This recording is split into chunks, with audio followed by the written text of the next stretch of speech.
তোমার কর্ম, তুমি যদি না করো অন্য জোরে করো।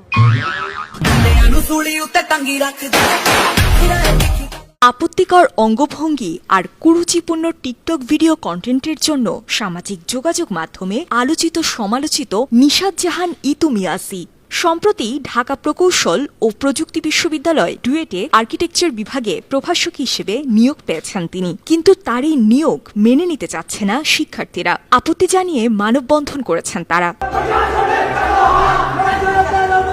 জীবনে কোনো সময় কোনো শিক্ষককে দেখিনি যে অশ্লীল কোনো কন্টেন্টের সাথে উনি জড়িত ছিল। যাকে নিয়োগ দেওয়া হয়েছে তাকে অতি দ্রুত তদন্তের সাপেক্ষে তাকে যেন এই নিয়োগটা বাতিল করা হয়। সামাজিক যোগাযোগ মাধ্যমে ইতু মিয়াসিকে বেশ কয়েকটি ভিডিওতে বলতে দেখা যায়, জন্ম থেকে যখন আমি প্রথম চোখ খুলি তখন আমার স্বপ্ন ছিল বড় হয়ে টিকটকার হব। এছাড়া বেশ কয়েকটি ভিডিওতে কুরুচিপূর্ণ অঙ্গভঙ্গি এবং আপত্তিকর কথাবার্তার অভিযোগ রয়েছে তার বিরুদ্ধে।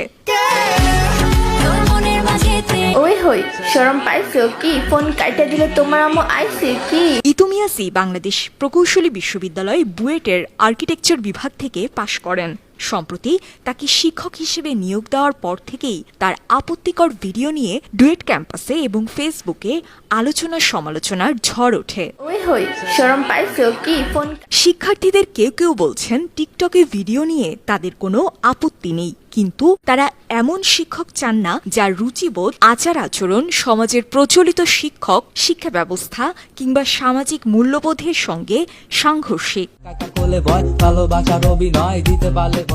আবার কোনো কোনো শিক্ষার্থী মনে করেন পড়াশোনার বাইরেও শিক্ষকের অনেক কিছুই শিক্ষার্থীরা অনুসরণ করেন। ইতু মিয়াসি কুরুচিপূর্ণ ভিডিও করেন, এ কারণে তারা তাকে শিক্ষিকা হিসেবে মেনে নিতে পারছেন না। বিষয়টি বিশ্ববিদ্যালয় কর্তৃপক্ষ তদন্ত করছে। ইতিমধ্যে ইতুকে পরীক্ষা নেওয়ার দায়িত্ব পালন করা থেকে বিরত করে বাধ্যতামূলক ছুটিতে পাঠানো হয়েছে। তবে সোশ্যাল মিডিয়ায় কেউ কেউ ইতুর পক্ষে যুক্তি দেখাচ্ছেন, বলছেন যোগ্যতার প্রমাণ দিয়েই ডুয়েটে শিক্ষিকা হয়েছেন তিনি। বিয়া করলে তোমার কর্ম, তুমি যদি না করো। News desk, 52 TV. ওই হই শরম পাইছো কি? ফোন কাইটা দিলে তোমার আম্মু আইছে কি?